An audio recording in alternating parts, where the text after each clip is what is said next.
In today's video, I'm going to teach you how to unmute and mute participants and remove people in Google Meet. This is a crucial skill for anyone hosting virtual meetings, ensuring you maintain control over the sessions and take appropriate actions as needed. Let's get started. First, navigate to the Google Meet website and click on the Sign In button. This takes you to a screen where you need to select your Google account. Choose the account you want to use for the meeting. Once you've selected it, you'll be prompted to enter your password. Type in your password and press Next to proceed. Now, you're ready to start your meeting. Click on the New Meeting button. This provides you with several options. For today, we'll choose Create a Meeting for later. Once you select this, a unique link is generated for the meeting. Make sure to copy this link so you can join the meeting yourself or share it with participants. After you've copied the link, click to join the meeting yourself.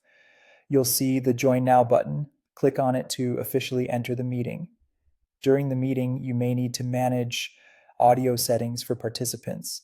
If someone's audio is causing disruptions or feedback, you can mute them. Look for the small mute button icon on their video tile or list view. Click on this icon to mute the participant. After clicking mute, the participant's audio will be successfully turned off, helping you maintain the audio quality of the meeting. At times, you may encounter situations where it becomes necessary to remove a participant from the meeting. To do this, locate the participant you need to remove. Click on the More Options button, which looks like three vertical dots next to the participant's name. A drop-down menu will appear. Select Remove from this menu. The participant will then be removed from the meeting, ensuring that you're in control of who remains in the session. And that's it. You've now learned how to effectively mute and unmute participants, as well as remove them if necessary during a Google Meet session. Remember, these tools are valuable for maintaining the professionalism and efficiency of your virtual meetings. Whether it's mitigating sound issues or managing participants, these tips will help you conduct smooth and uninterrupted sessions.